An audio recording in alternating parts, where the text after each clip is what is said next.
Salut! Je viens de supprimer comme une nébilasse le début de ce vlog. Donc voilà, j'avais filmé et puis j'ai tout supprimé. Donc, eh bien déjà bienvenue dans ce vlog, voilà. Et puis je vais reprendre depuis le début ce que je disais, en espérant que j'oublie rien. Du coup, par rapport à la semaine dernière, en fait j'avais juste envie de vous dire que hier, je me suis tapé ma meilleure crise d'angoisse de l'espace dans la nuit à 2h du matin. C'était génial. Je pensais que ça allait mieux, mais en fait, pas du tout. Je pense que le fake it until make it, il a pas trop voulu là. Il s'est dit non, non, Sarah, non.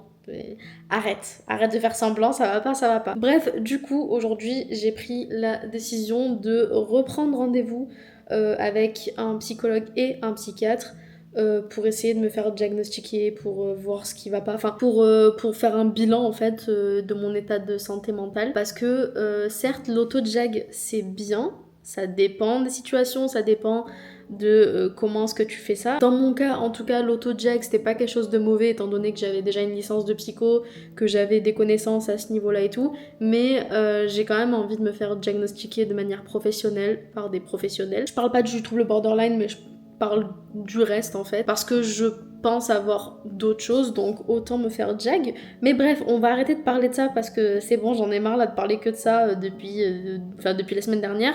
Mais en tout cas, voilà, du coup, le petit programme de cette semaine. Donc là, aujourd'hui, j'ai bossé toute la journée sur la vidéo qui doit sortir dimanche. Et sinon, ce week-end, du coup, je suis à Paris pour la BHF.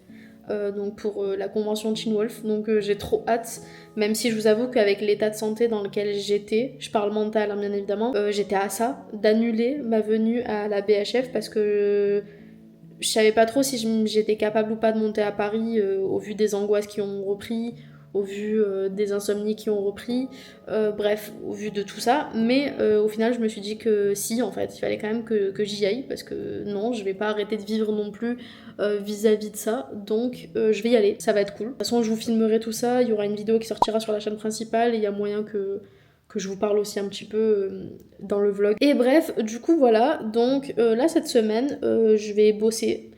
Et puis voilà. Hein.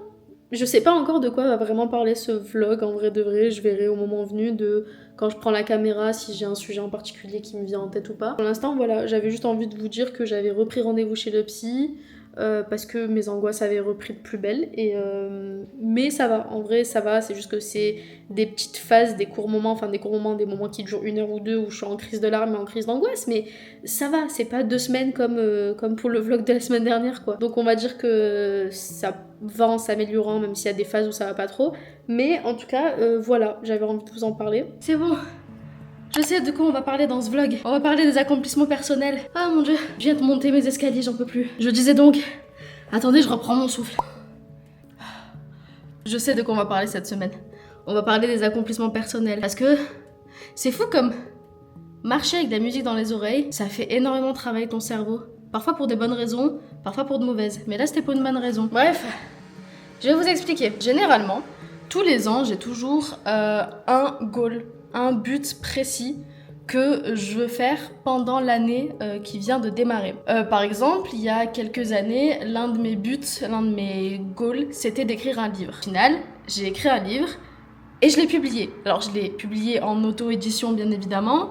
Il est disponible sur Amazon d'ailleurs pour ceux qui veulent aller le voir. C'est un roman de fantasy. Et du coup, ça a été vraiment mon goal, mon but de l'année 2022, 2021. Je sais même plus en quelle année j'ai sorti ce livre, mais en tout cas ça a été un travail de 1 an où j'ai vraiment bossé à fond sur ce livre, où je l'ai écrit, où je l'ai réécrit. Bref, je vais vous éviter tout ce truc autour de mon livre, mais voilà, ça a été mon but d'une année. L'année dernière, je me suis rendu compte là en fait en y réfléchissant que l'année dernière j'ai pas eu ce truc d'avoir un but, un goal à définir dès le début de l'année pour m'y tenir et pour le faire, pour qu'en décembre de cette même année, ce soit fait. Et en vrai, je me suis vite rendu compte qu'en réalité, c'est parce que l'année 2023, ça a été une année où en vrai, j'avais besoin de me remettre en question vis-à-vis de ce que je voulais dans la vie, ce que je voulais plus dans la vie, au niveau de ma relation amoureuse.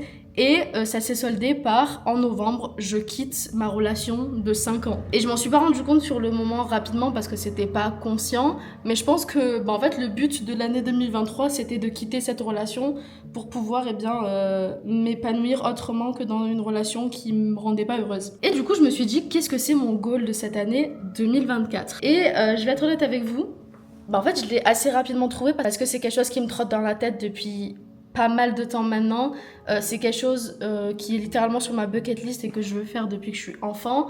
Mais c'est vrai que là, concrètement, ça commence de plus en plus à me trotter dans la tête. Ça devient limite quotidien, j'y pense tout le temps. Et c'est de me focaliser un petit peu sur la musique, sur le chant et surtout de pouvoir sortir un EP. J'ai pu écrire un livre, c'est pas rien d'écrire un livre. Cette année, mon goal de 2024, c'est de sortir un EP. Et vous allez me dire, mais qu'est-ce qu'elle nous raconte? Celle-là, on l'a jamais entendue chanter, elle nous a jamais parlé de musique, que ce soit ici ou ailleurs. C'est moi vous expliquer, ok? Faut savoir que j'ai une longue relation avec la musique et surtout avec le chant depuis que je suis toute petite. Voilà, depuis que je sais parler, je chante. Ça a toujours été une très grande passion pour moi, le chant. Ça a toujours été quelque chose qui me tenait extrêmement à cœur et que j'aimais beaucoup faire.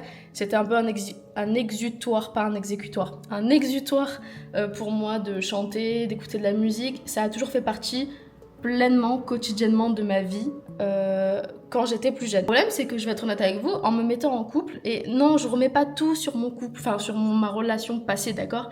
Mais c'est juste que, oui, forcément, c'est en corrélation. Mais en me mettant en couple, donc il y a 5 ans en arrière, eh bien, je me suis rendu compte que j'écoutais de moins en moins de musique. D'ailleurs, mon ex écoutait aussi de moins en moins de musique alors que c'était un aspect assez important aussi de sa vie. C'est bizarre quand même d'avoir deux personnes dont la musique est un aspect très important dans leur vie et qui au final en se mettant ensemble arrêtent d'en écouter. Bref, je vais pas revenir sur la psychanalyse de mon ancien couple, mais tout ça pour dire que pendant 5 ans, étant donné que j'ai eu de très rares moments où j'ai été seule parce que j'étais tout le temps fourrée avec mon ex, ça ne nous laissait, ni à lui ni à moi, mais je vais vraiment parler pour moi là pour le coup, ça me laissait pas du tout le temps d'écouter de la musique, de me replonger dans la musique, dans ce que la musique me faisait ressentir. Et du coup, par définition, ça m'a complètement écartée de la partie chant. Parce qu'il faut savoir que quand j'étais jeune, que ce soit primaire, collège, lycée, même fac, je chantais tout le temps, c'était un délire. Ça a été de moins en moins le cas à la fac parce que j'avais pas de copines ou de potes qui chantaient aussi. Du coup, c'était compliqué de chanter seule parce que généralement au collège et au lycée, j'avais toujours une bande de potes ou un pote ou deux potes qui chantaient aussi et du coup, c'était quelque chose qu'on faisait ensemble. En fait, ce qui me saoule, ouais, je sais, je me coupe en plein milieu, c'est que qu'importe l'aspect de ma vie dont je vais vous parler, il faudra toujours, quoi qu'il arrive, que je vous parle de ma famille et de mes traumas, parce que ils ont tellement impacté tous les aspects de ma vie que c'est impossible de vous parler d'un truc qui a compté pour moi dans ma jeunesse sans faire référence à ma mif. C'est un délire quand même. Bref, je vois la psy demain. Voilà, on va en parler. Bref, tout ça pour vous dire que je me suis rendu compte, en fait, quand j'étais plus jeune, j'aimais énormément chanter, mais c'est vrai que je chantais surtout quand j'étais dehors, quand j'étais avec mes potes, quand j'étais au collège, au lycée, je faisais partie de la chorale et tout le bordel. Mais c'est vrai qu'à la maison, soit je chantais que quand j'étais seule chez moi, soit je chantais pas parce qu'il y avait tout cet aspect de... On a la musique dans le sang, dans ma famille, du côté en tout cas de ma mère. Mes frères sont dans la musique, enfin étaient dans la musique. Mon plus grand frère, il a toujours été dans le rap, dans l'écriture. C'est un très bon compositeur, mon frère, enfin, en tout cas le plus vieux. Il a toujours baigné dans cet aspect-là. Il a sorti des EP, il a sorti des albums, alors même si c'est des albums que personne ne connaît, parce que personne ne connaissait, hein, et qui faisait ça avec ses potes, mais il a eu un studio chez lui. Bref, mon grand frère, le plus grand des trois, a toujours baigné vraiment dans cette culture du rap, de la musique, du chant. Et j'avais donc mon autre frère, le connard, Voldemort, hein, Voldy, on va l'appeler Voldy maintenant, notre frère. Lui aussi était dans la musique, mais lui il était plus dans tout ce qui est pop, tout ce qui est chant à fond. Et il avait une très belle voix, cet enfoiré. Il a une très belle voix, voilà, c'est le seul truc positif que je peux dire sur lui, c'est qu'il a une très belle voix. Voilà. passons. Je sais que j'ai les capacités je sais que j'ai une belle voix, ou du moins que j'en avais une, parce que là j'ai tout perdu, que j'ai arrêté de chanter depuis des années. Mais le problème c'est que vu que je vivais avec mon frère et qu'il chantait du matin au soir, du soir au matin, tout le temps, ça faisait vraiment partie intégrante de sa vie au quotidien, la musique. Je me sentais pas à l'aise de chanter devant lui parce qu'à chaque fois que j'essayais, à chaque fois que je chantais un minimum, je me faisais rabaisser au max, du max par lui, parce que il a un complexe d'infériorité à en crever, il a une jalousie maladive vis-à-vis de moi, hein, voilà, bref, je vais pas rentrer dans les détails et je suis pas en train de me la péter en disant ça, c'est la vérité. On va dire que à chaque fois que j'essayais un minimum de montrer que moi aussi j'avais du talent dans la musique et qu'il n'y avait pas que lui qui en avait, je me faisais rabaisser constamment. Il me comparait à d'autres chanteuses en me disant de toute façon tant que t'as pas le niveau de un tel ou un tel, ça sert à rien de venir chanter devant moi. Bref, du coup c'est vrai que la musique, autant j'adorais ça, autant c'était un peu compliqué par rapport à ma famille d'être pleinement dedans, d'avoir suivi des cours autres que la chorale ou des trucs comme ça. Du coup j'ai jamais vraiment plongé dedans. Mais aujourd'hui j'ai 26 ans, ça fait plus de 5 ans que je suis plus avec ma mif. Il est temps d'avancer. Et du coup cette année j'ai décidé, ouais je sais, je vous ai parlé de plein de trucs en même temps, c'est what the fuck, mais comme d'hab quoi. Je me suis décidé, cette année, il faut que je sorte un EP. On est le 17 janvier actuellement, d'accord? Et je vais faire en sorte, voilà. Là, en fait, je suis en train de signer un contrat avec vous. Du coup, je peux plus reculer. Parce qu'avant, c'était juste une idée qui me trottait dans la tête. Là, je viens littéralement de le signer avec vous. On est le 17 janvier, il faut qu'en décembre maximum 2024, j'ai sorti un EP au minimum. Ce qui veut dire qu'il faut absolument que je reprenne des cours de chant, que ce soit avec un pro, pas un pro, de moi-même. Bref, tout ce que vous voulez, il faut que je reprenne des cours de chant parce que c'est hors de question que je reparte avec la voix que j'ai actuellement. Parce que ça va pas là. Si je me suis remise à chanter de plus en plus et ça me fait énormément de bien de me rendre compte que en vrai, oui, je peux le faire. Donc voilà, j'espère que vous allez suivre ça avec moi. En tout cas, j'ai très très hâte d'y m'y mettre. Ça me fait extrêmement peur aussi. Mais let's go. En plus, je me suis remise à écrire des poésies, des poèmes, des trucs comme ça et tout. J'aimais beaucoup composer quand j'étais plus jeune, donc on va reprendre ça aussi. La composition, le chant, bref, voilà. Juste, je sais pas jouer d'un instrument, mais on va dire que c'est pas grave. Donc voilà, j'espère que vous allez suivre ça avec moi. Bref, moi j'ai un montage à faire là qui va me prendre plusieurs heures, que j'ai toujours pas commencé. Et du coup je vous laisse. Allez, bisous. Bon, petite update, je viens d'avoir mon rendez-vous psychologue et mon rendez-vous psychiatre. Alors je vous explique, en fait, sur Doctolib, vous pouvez, enfin pas que sur Doctolib, mais moi je le fais sur Doctolib, vous pouvez prendre un rendez-vous avec un système qui s'appelle Avipsy. Et en fait, il y en a un peu partout dans toute la France. Et en fait...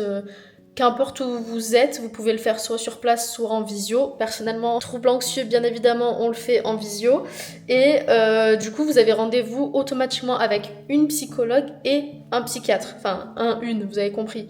Et les deux vont ensemble, en fait, ils vont travailler ensemble sur votre dossier. Et du coup, j'avais déjà fait ce truc-là il y a 2 ans, en 2022. J'avais déjà pris rendez-vous avec une psy et un psychiatre pour parler du coup de mes problèmes, machin, tout nana. Et sauf que bon, j'avais arrêté parce que voilà, parce que j'étais pas allée jusqu'au bout. Je pense que j'étais pas encore assez prête et du coup j'ai laissé tomber. Et là du coup j'ai repris rendez-vous comme je vous le disais parce qu'en ce moment ça va pas trop et que plutôt que me laisser sombrer, je me suis dit qu'il était peut-être temps que je me prenne en main en fait et que je sache vraiment ce qui se passe. Potentiellement que je me fasse médicamenter si besoin, si ça peut m'aider. Enfin bref. Voilà quoi. Du coup, donc j'ai eu un rendez-vous avec une psy avec qui j'ai parlé pendant une demi-heure 40 minutes de ce qui allait pas, tout ça. Enfin bref, on a parlé de plein de choses, elle m'a posé des questions, tout ça. J'ai bien aimé parce que justement, elle posait des questions, parce que surtout pour un premier rendez-vous psy, je sais jamais quoi dire. Bref, on a parlé. Bizarrement, on n'a pas parlé de ma famille. Voilà, je pense que en même temps la situation fait que là tout de suite maintenant c'est pas de ma famille donc il faut qu'on parle, donc on n'en a pas parlé, juste vu qu'ils ont mon dossier de 2022, ils sont au courant qu'il y avait de la maltraitance, tout ça. Donc ils sont un petit peu au courant déjà de ce qui se passe, mais là du coup je repartais vraiment sur en ce moment à l'instant T ça va pas, mes crises d'angoisse ont repris, donc on a surtout parlé de mes crises d'angoisse, de ma phobie sociale. Pourquoi il a le coffre ouvert lui? Pardon, il y a une voiture qui vient de passer avec le coffre ouvert. Je disais donc on a parlé de phobie sociale, on a parlé de mon anxiété généralisée, de mes troubles du sommeil dans ce moment, du fait que j'ai du mal à me réveiller le matin, tout ça, de ma solitude. Bref, on a parlé de tout ça. Ça m'a fait très rire parce que quand elle m'a pris en rendez-vous, genre les premières minutes, donc elle me demande nom, prénom, profession, tout ça. Et donc elle me demande genre ma condition de vie, entre guillemets, genre est-ce que je vis seule, est-ce que je vis avec quelqu'un et tout. Et je lui dis, je vis seule depuis 1 mois et demi. Et j'adore parce qu'elle me répond, une rupture, c'est ça? J'étais en mode, oui, une rupture. Et ça faisait combien de temps que vous étiez avec cette personne? 5 ans. D'accord.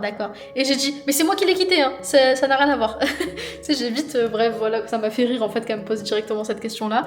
Donc voilà, le rendez-vous s'est super bien passé en vrai avec la psy. Moi, il faut savoir déjà que j'ai du mal avec les psys hommes.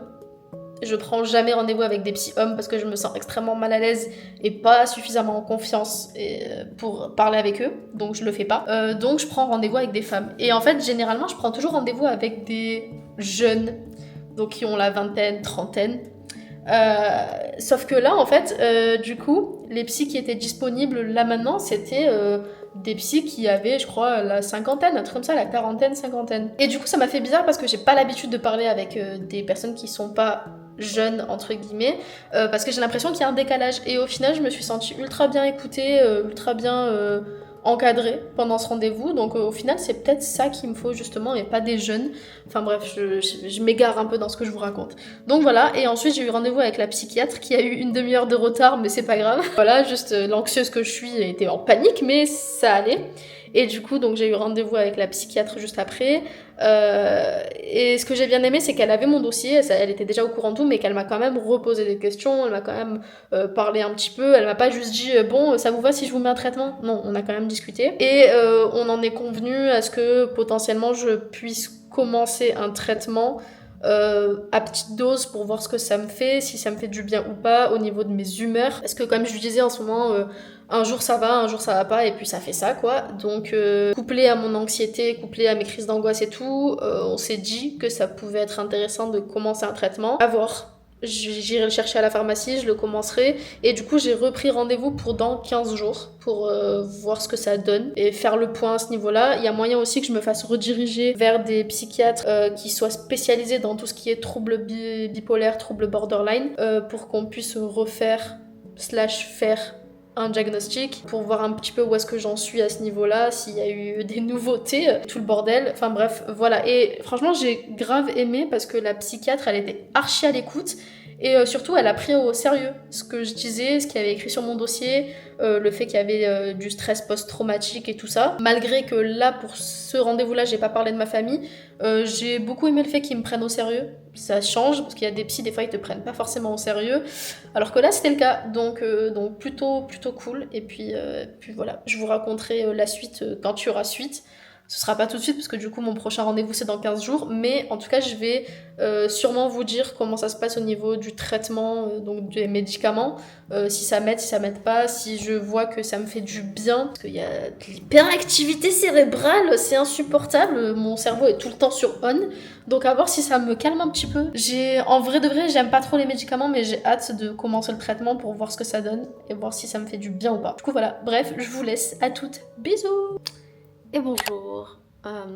Ça fait longtemps que j'ai pas pris la caméra pour parler un petit peu pour le vlog. Je vous avoue que j'avais pas forcément envie de vlogger juste pour vlogger. J'avais pas envie que ce soit juste des vidéos où je vous montre mon quotidien parce que bon, j'ai déjà fait des vidéos où je vous montre un peu ce que je fais dans ma journée et je trouvais pas ça nécessaire de refaire la même chose. Du coup, j'attendais d'avoir le déclic, d'avoir un sujet en particulier pour vous en parler, enfin pour prendre la caméra et faire un nouveau vlog. Et du coup, it's time, c'est l'heure. Bon déjà, je voulais vous faire un petit update par rapport au dernier vlog. J'allais pas du tout bien.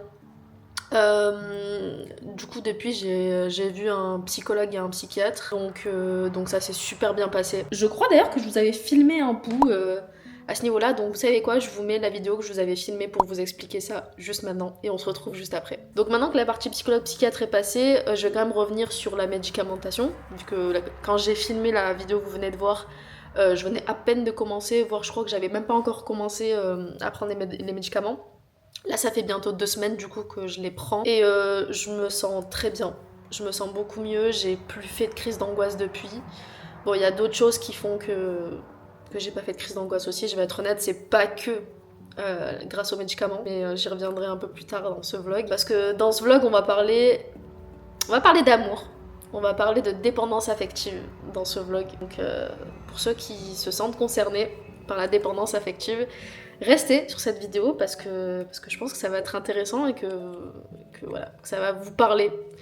Et surtout si je peux vous aider un peu à ce niveau-là, eh bien je vais essayer. Donc n'hésitez pas à rester jusqu'à la fin de la vidéo pour qu'on puisse en parler. Et du coup en fait j'ai pas mal de choses à vous raconter vis-à-vis de la dépendance affective. Mais là tout de suite maintenant, je viens de sortir d'une séance de méditation et j'ai besoin de vous en parler avant toute chose. Donc je commence un peu par la fin. Parce que le fait de recommencer à méditer, c'était en lien avec la dépendance affective, mais je vais vous expliquer ça plus tard. Je vais d'abord vous expliquer ma séance de méditation. Parce que ça me tient à cœur et que j'ai besoin de vous en parler là. C'est la première fois je pense qu'il se passe ça pendant que je médite. Et j'ai trouvé ça fou en fait. Je viens de sortir de méditation et premier réflexe que j'ai eu, c'est j'ai besoin d'en parler. J'ai besoin d'exprimer ce qui vient de se passer là, dans mon corps, dans ma tête, tout. Bref, pour ceux qui ne le savent pas et qui débarquent sur cette vidéo, je suis quelqu'un de très spirituel. La spiritualité fait partie intégrante de ma vie. Je sais pas si vous allez voir, mais du coup j'ai allumé une bougie, j'ai allumé un encens, bref, voilà, pour méditer quoi. J'ai sorti mes cristaux, tout le bordel. Donc je suis très très ancrée dans la spiritualité et en ce moment, depuis quelques nuits, ça doit faire 3-4 nuits, je me réveille toutes les nuits, mais vraiment toutes les nuits sans exception, entre 5h et 5h30 du matin. Pour aucune raison, juste je me réveille, et puis je vais faire pipi, et je me rendors. Et pour ceux qui ne le savent pas, en spiritualité, quand une heure en particulier revient, comme les heures miroirs ou autres, mais quand une heure revient en particulier plusieurs fois, c'est généralement parce que t'es guide ou que l'univers a envie de te délivrer un message. Du coup, je me réveille à 5h cette nuit-là, là. Je commence à aller regarder sur internet en me disant bon, j'ai besoin de savoir là pourquoi est-ce que je me réveille toutes les nuits à 5h. C'est pas désagréable, hein, c'est pas je me réveille parce que j'ai fait un cauchemar ou quoi, juste je me réveille et je me rendors. Sauf que là je me suis pas rendormie tout de suite, là j'ai regardé un petit peu sur internet ce que voulait dire 5h. Je vous laisse aller regarder parce qu'il y a beaucoup d'infos. Mais il y avait le terme méditation qui est ressorti pas mal de fois, la reprise de la méditation. Donc je me suis dit ok. Et avant de me rendormir, j'ai fait une petite introspection de moi en fait, une petite introspection en me disant que j'avais besoin de prendre du temps pour moi, que j'avais pas envie de retomber dans la dépendance affective, j'y reviendrai un peu plus tard. Bref, il y a beaucoup de choses qui se sont passées dans ma tête à ce moment-là, et je me suis dit, ok, là je vais me recoucher, il était 6h à ce moment-là, je me réveille, je vais méditer. C'est le premier truc que je vais faire de ma journée, c'est pour ça que je suis pas maquillée d'ailleurs, c'est méditer. Et je m'y suis tenue. Faut savoir que ça fait très longtemps, très longtemps que j'ai pas médité, et j'avais peur que j'y arrive pas en fait. J'avais peur de pas réussir à méditer parce que c'est très compliqué de se remettre dans la méditation quand ça fait un moment que tu l'as pas fait, surtout quand t'as un cerveau hyperactif, même si je pense que du coup le fait que je suis sous médicaments, sous antidépresseurs, ça a calmé mon esprit un petit peu et ça m'a permis de mieux entrer dans la méditation. Mais surtout, moi j'ai toujours pensé pendant très longtemps, et ça se trouve, je suis sûre que beaucoup d'entre vous pensent la même chose, que méditer ça voulait dire faire le vide dans son esprit. Bah, je vous apprends quelque chose, méditer c'est pas du tout ça. Méditer ça veut pas du tout dire qu'il faut faire le vide dans son esprit, surtout quand on essaye de faire le vide, parce que généralement, surtout pour un cerveau comme le mien, qui est hyperactif de ouf, on n'y arrive pas et on commence à limite s'énerver avec soi-même dans sa tête pour fermer nos gueules parce qu'on parle beaucoup trop là-dedans et on n'arrive pas à arrêter ça. Et en fait j'ai vite compris avec le temps que méditer ça voulait pas dire faire abstraction de ses pensées ou mettre un off sur ses pensées, mais méditer ça voulait juste dire laisser venir à nous ce qui se passe dans notre esprit, dans notre corps et dans notre âme. Bref, en fait c'était juste le lâcher prise, c'est pas faire le vide, le lâcher prise, c'est le laisser venir. Vous voyez la différence? Bref. Du coup, je me suis juste posée et j'ai commencé à méditer. Donc j'ai juste mis une vidéo YouTube, une musique qui est encore dans mes oreilles d'ailleurs, de handpan. Parce que j'avais pas envie d'avoir la grosse musique de méditation, j'avais vraiment envie d'avoir un truc très léger pour le coup. Donc j'ai juste eu un gars qui fait du handpan quoi. Je vous mettrai la vidéo en description si ça vous intéresse, mais en tout cas j'aime beaucoup cette vidéo. Et bref, donc je fais ma méditation. Je vais pas vous expliquer tout ce qui s'est passé pendant la méditation. Déjà ça a duré 15 minutes. J'ai été choquée quand j'ai terminé la méditation, parce que je m'attendais pas à rester aussi longtemps en méditation, alors que ça fait des mois que j'ai pas médité. 15 minutes c'est long. Et j'ai eu l'impression que ça avait duré 2 minutes. C'est fou. Bref. Littéralement, je suis rentrée dans un état de conscience modifié là, je pense, parce que c'est... Enfin, j'ai jamais médité de cette manière. Là, ça a été une méditation assez profonde quand même que j'ai eue. J'ai eu des flashbacks de ma vie passée, de certains souvenirs que j'avais pas forcément envie d'avoir, je vais être honnête avec vous, en lien avec ma MIF. Et puis, pour vous expliquer rapidement, je me suis vue petite. En fait, je me suis vue devant moi, en tant que moi adulte, et il y avait devant moi la petite Sarah. Donc j'ai vu mon moi qui avait peut-être 6 ans, 8 ans. Et à ce moment-là, j'ai juste eu envie de lui faire un énorme câlin. Donc je me suis vue en train de me prendre dans mes bras, de prendre la petite moi dans mes bras, et de lui faire un gros câlin. Et de lui dire que ça allait aller. En fait, je me suis juste retrouvée à réconforter la petite Sarah, encore innocente, toute mignonne, qui avait encore rien vécu de mal dans sa vie. Ouais, donc la petite de 6 ans en fait, qui découvrait la vie, qui avait encore une vie assez basique. Et j'étais juste en train de lui dire que ça allait aller, que malgré qu'elle allait traverser pas mal de choses très difficiles dans sa vie, qu'elle allait s'en sortir, qu'elle allait être forte, que c'était une belle petite fille, que c'était... Enfin bref, voilà quoi, je vais pas rentrer dans les détails parce que j'ai chialé, mais en tout cas, je me suis retrouvée en fait à la réconforter et à lui apporter beaucoup de positivité. Et juste après, je me suis retrouvée dans ma chambre d'adolescente, avec la moi de 14 ans. Et là, ça a été un peu plus compliqué parce qu'on parle souvent de guérir l'enfant intérieur, mais on parle pas beaucoup de guérir l'adolescent intérieur. Et je pense que mon enfant intérieur, j'ai réussi un petit peu à le guérir avec le temps. Maintenant, mon adolescent est encore très en colère. Mon adolescent intérieur, il est pas encore totalement guéri et ça va prendre du temps. Mais en tout cas, j'étais avec mon moi, 14-15 ans, et je regarde la fenêtre de ma chambre. Ça va être un peu sombre là, je suis désolée. Hein. Trigger warning, voilà, je le mets là comme ça vous êtes au courant. Et je regarde juste la fenêtre de ma chambre, je regarde mon moi de 14-15 ans et je lui dis... Tout ça pendant la méditation, ok? Et je lui dis, ça va aller. Je te promets que dans pas très longtemps, dans quelques années, ça va se terminer. Tu vas pouvoir t'en sortir, tu vas partir d'ici. Et je te promets que la fenêtre, c'est pas la solution. Je vais pas rentrer dans les détails de pourquoi est-ce que je parle de fenêtre, parce que certains auront compris. Mais quand j'étais adolescente, je me suis fait beaucoup de mal. J'ai eu des idées très très sombres. Donc bref. Et vraiment, c'était fou ce qui s'est passé parce que vraiment, je fais un câlin donc à mon moi de 14-15 ans. Et en fait, je sais pas, à ce moment-là, je revois ma vie défiler, je revois la petite Sarah, l'adolescente Sarah, et je me mets à chialer. Genre en méditation, je me mets à pleurer, mais à pleurer comme un bébé. Et genre, j'arrive pas à m'arrêter, je pleure. Et il y a que quand je finis de pleurer, je me prends de grandes respirations, et j'ouvre enfin les yeux. Et je venais d'arrêter la méditation en fait. Ça m'a fait énormément de bien. Ça m'a fait beaucoup de bien. C'était voilà, hein, pendant l'instant T où j'étais en train de chialer, c'était pas agréable. Mais putain, qu'est-ce que je me suis sentie bien juste après. Ça m'a fait trop du bien de me libérer de mes émotions, de me libérer d'un poids que j'avais là. Parce que, ouais, je sais pas, j'en avais besoin. Sans le fait de m'être réveillée à 5h du matin depuis 4 jours, j'aurais sûrement pas médité aujourd'hui. Et je pense que les prochains jours auraient peut-être été pas ouf pour moi. Donc je suis très contente d'avoir médité ce matin. Et je pense que ça va être une nouvelle routine que je vais devoir mettre dans ma journée. Que tous les matins, méditation. Mon téléphone, il est tout là-bas. Je l'ai pas touché. Je compte pas le toucher, là. Je vais rester encore peut-être une petite heure, juste avec la musique et sur mon petit tapis. Sans forcément méditer, mais juste faire une petite introspection de moi. Et j'y toucherai plus tard.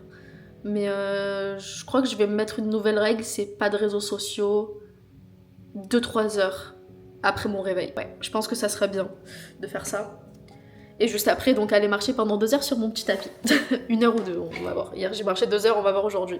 Bref, oui, d'ailleurs en parlant de ça, je maintiens mon objectif de marcher au minimum 10 000 pas par jour. Donc je suis très contente. Bah, des fois c'est 8 000, des fois c'est 12 000, ça va vraiment dépendre des journées.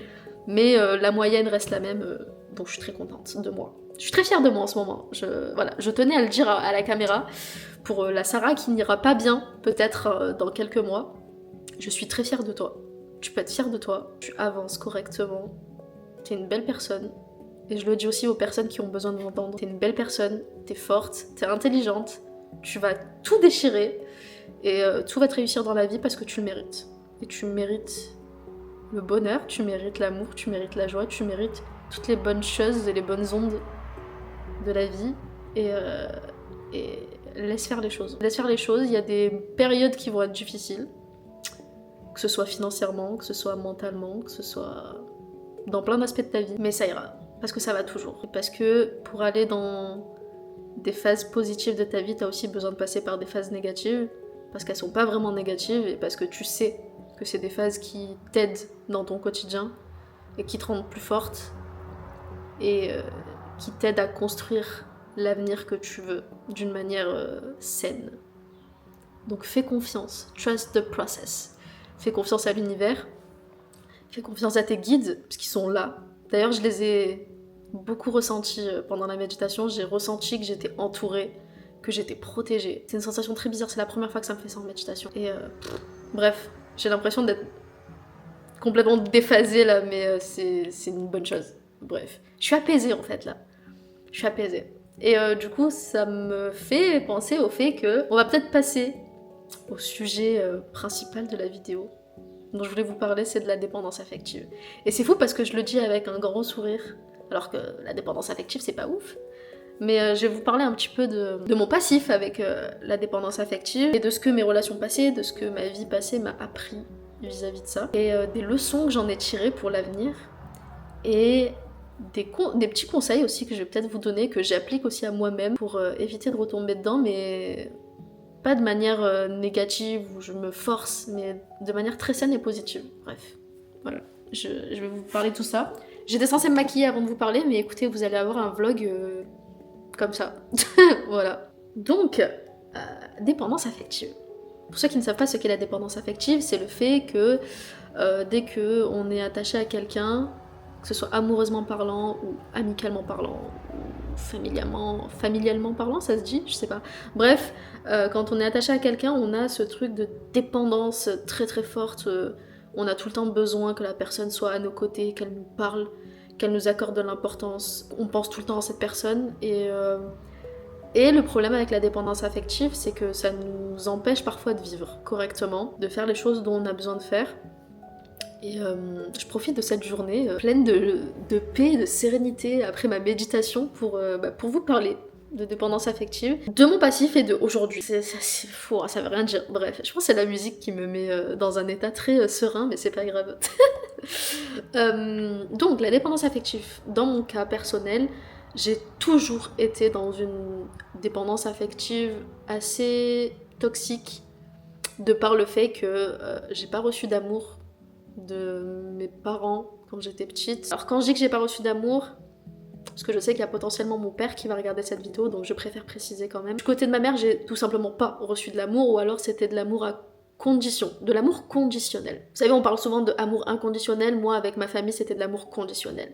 C'est je t'aime si tu fais ça pour moi, je t'aime si t'es gentil, je t'aime si tu m'apportes ça. C'était jamais je t'aime parce que t'es toi en fait, parce que tu es une personne aimable. C'est je t'aime parce que tu fais quelque chose. D'ailleurs, c'est pour ça qu'en grandissant, je suis devenue une people pleaser.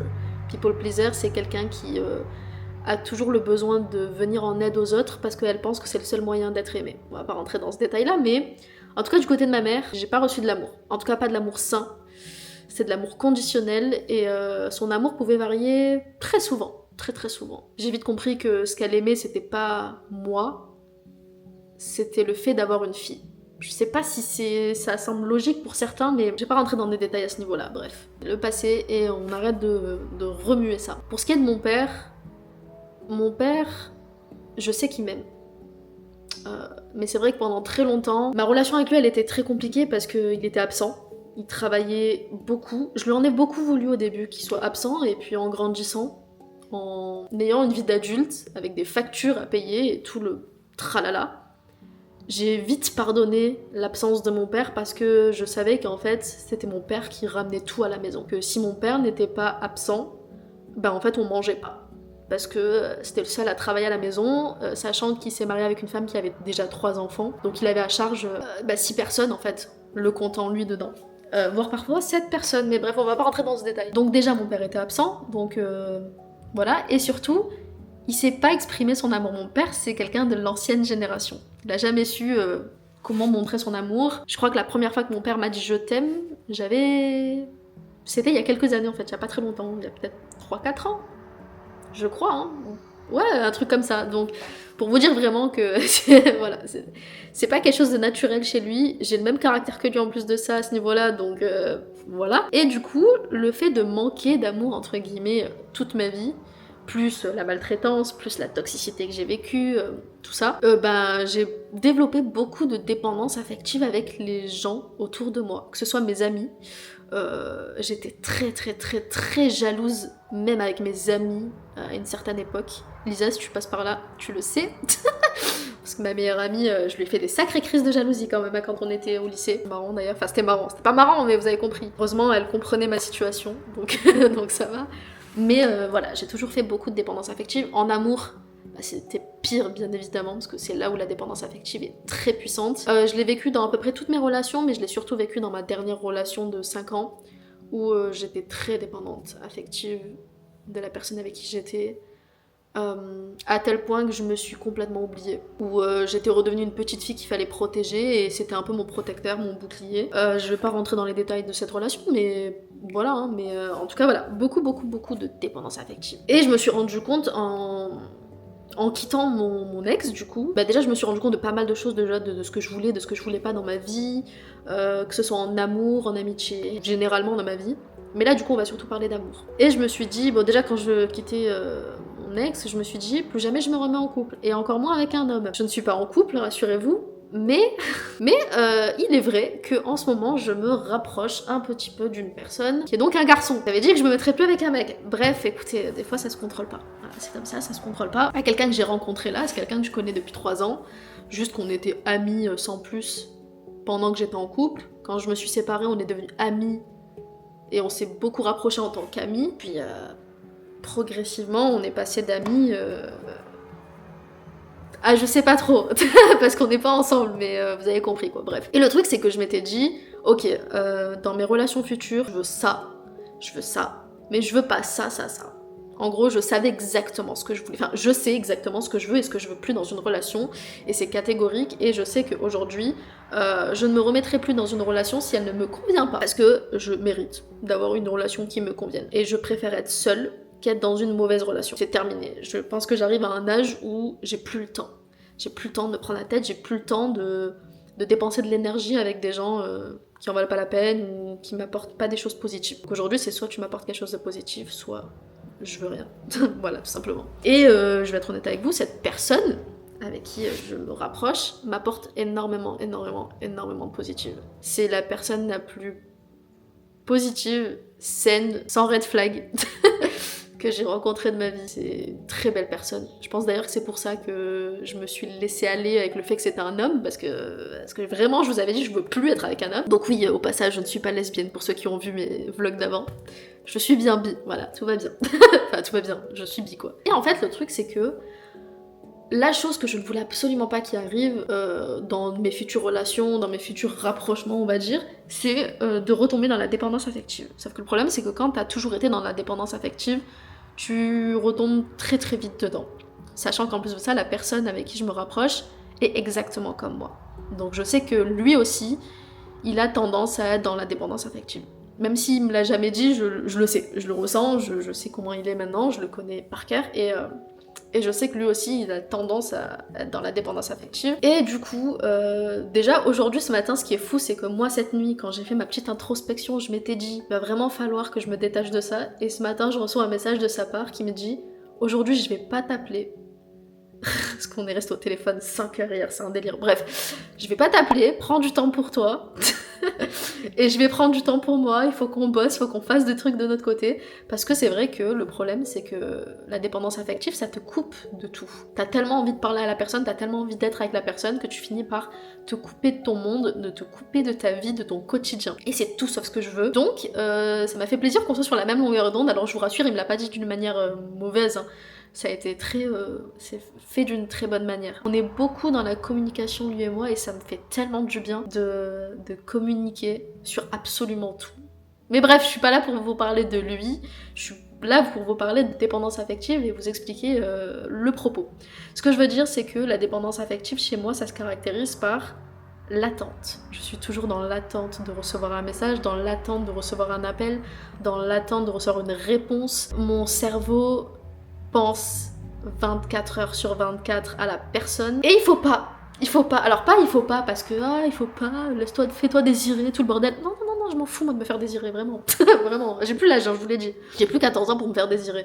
Ce que je veux dire, c'est que si ça m'empêche de vivre, si ça m'empêche de faire ce que j'ai à faire au quotidien, c'est un non catégorique. Et aujourd'hui, je me suis dit, enfin pas aujourd'hui, genre aujourd'hui, mais aujourd'hui dans ma vie en général, quoi. Je veux plus avoir de dépendance affective, et même si c'est très compliqué, je mets des choses en place pour faire en sorte que ça n'arrive pas, tout simplement. Et l'une des choses déjà, c'était de faire de la méditation. Parce que ça m'a vraiment déconnectée de tout. J'ai pas pensé à cette personne pendant ma méditation. Enfin si, j'ai un petit peu pensé à lui, en vrai, je vais pas mytho. Mais vas-y, c'était au début de la méditation, et quand mon cerveau est parti dans les flashbacks, ça s'est arrêté. Mais voilà, je me suis aussi dit qu'il fallait absolument que mon quotidien soit centré sur moi. Et pas sur l'attente que j'avais vis-à-vis de cette personne, parce que je sais qu'il est exactement comme moi, et je sais que lui aussi, il se met en retard dans ses projets à cause de ça. Donc voilà, donc là, très clairement, je vais tout simplement faire en sorte de ne pas penser à recevoir des messages, d'où le fait que j'ai posé mon téléphone là-bas. Certes, c'est pour éviter d'aller sur les réseaux sociaux, mais c'est aussi pour éviter de regarder toutes les 2 secondes mon téléphone pour voir si j'ai reçu un petit message. Et du coup, là, je vais tout simplement aller mettre mon petit tapis en marche. Je vais aller marcher, écouter de la musique et ne pas toucher à mon téléphone. Et je vais aller bosser sur mes vidéos et tout le bordel. Quand j'aurai envie de lui envoyer un petit message, je le ferai. Mais il faut pas que ce soit quelque chose auquel je pense pendant des heures et des heures et des heures. C'est compliqué, je vais être honnête, c'est très très compliqué de sortir de la dépendance affective, mais je veux pas que cette relation, même si on n'est pas ensemble, au secours, le déni, bref, parce que je sais qu'il va regarder la vidéo. J'ai pas envie que ce soit de cette manière-là que ça se passe. J'ai pas envie que notre relation soit basée sur de la dépendance affective, parce que le problème avec la dépendance affective aussi, c'est qu'on a tendance à confondre ça avec de l'amour, et je veux pas, dans le sens où j'ai besoin d'être au clair avec mes sentiments, avec ce que je ressens à 2000%, et pas de me dire oh, je suis en train de tomber amoureuse, alors que non, c'est de la dépendance affective. Parce que c'est ça le problème, c'est que j'ai tendance à confondre le fait de tomber amoureuse avec la dépendance affective. Donc c'est pas la même chose, c'est pas du tout la même chose. Et là, j'ai besoin de me focus, donc je vais me focus sur moi. En plus, ce qui est bien, pour certains ça va être pas ouf, mais pour moi en tout cas, je trouve que c'est une très bonne chose, c'est que cette personne ne vit pas dans ma ville. On peut pas se voir quand on veut, parce que la dépendance affective, ça passe aussi par le fait de se voir tout le temps. Et j'ai tout le temps envie de voir cette personne, c'est un délire. Oh là là, mon dieu. Mais bref, ce que je veux dire, c'est que le fait de vivre à distance, bon, c'est à 2 heures de train, rien de fou, hein. Mais le fait de vivre à 2 heures de train, ça me permet de me dire, ok, bah aujourd'hui, dans tous les cas, t'es seule chez toi, fais ce que t'as à faire. Et je trouve que c'est un bon compromis pour moi. Je pense que bizarrement, moi qui n'ai jamais voulu faire de relation à distance, j'ai pas dit qu'on était ensemble, ok Je suis insupportable. Bref, moi qui n'a jamais aimé des relations à distance, n'a jamais voulu faire ça parce que je trouvais ça trop contraignant de pas voir la personne, c'était pas possible pour moi. Bah je trouve que ça peut être un bon exercice pour contrôler cette dépendance-là justement, de pas avoir la possibilité d'être tout le temps avec la personne. Bref. Du coup, je parlerai peut-être un peu plus tard, alors attendez, parce que j'ai noté pas mal de choses cette nuit quand j'étais en train de faire ma petite insomnie à 5h. J'ai noté pas mal de choses.